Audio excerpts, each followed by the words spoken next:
Chapter 1: The Man Who Cashed In.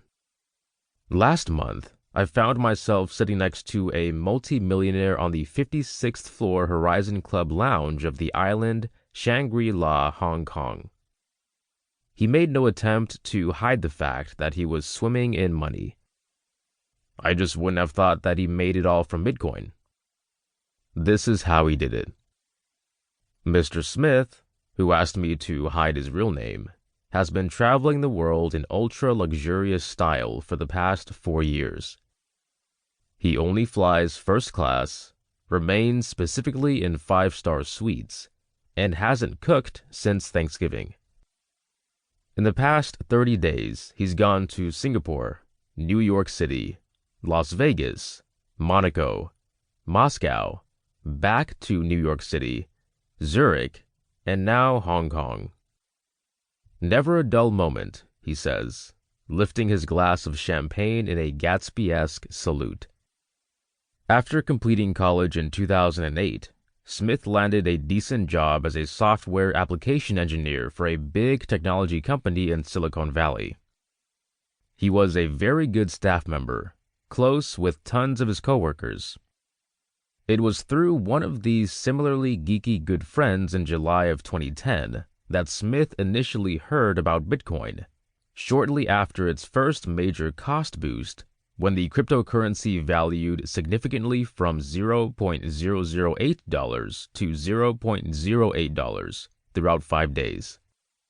Smith's response, though interested, was gauged.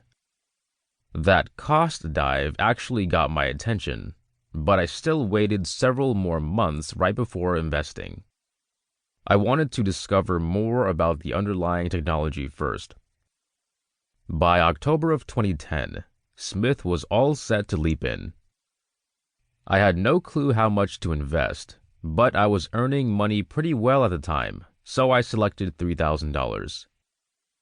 He paid just over 15 cents per Bitcoin, giving him slightly under 20,000.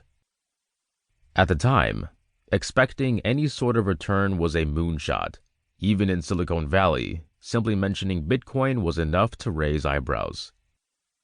The cryptocurrency hummed along fairly silently, and though Smith would check on the price each number of months, he assures, I knew from the very start that I was playing the long game. I wanted to see how high it could go. For the next 3 years, Smith worked his day job and mostly forgotten about his financial investment, till Bitcoin's cost leaps began making more mainstream news in 2013. I couldn't really believe how rapidly it was valuing, says Smith, speaking really rapidly now. It started rising by 10% or more every day. I was nervous and delighted and horrified and puzzled all at the exact same time. When the price hit $350, more than 2,000 times what he paid for it, Smith sold 2,000 of his early stock. When the cost hit $800 just days later, he sold 2,000 more. Just like that, Smith had landed upon a windfall of $2.3 million. It was absolutely crazy, he says.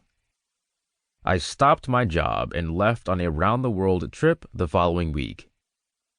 Just then, Smith's girlfriend, a London-based professional photographer who accompanies him on about half of his journeys, joined us.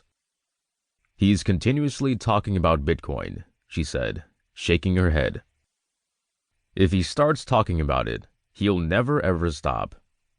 Ever. We'd been on the topic for over an hour at this point, but my curiosity was far from satiated. I prompted Smith to show me some evidence to back his claims.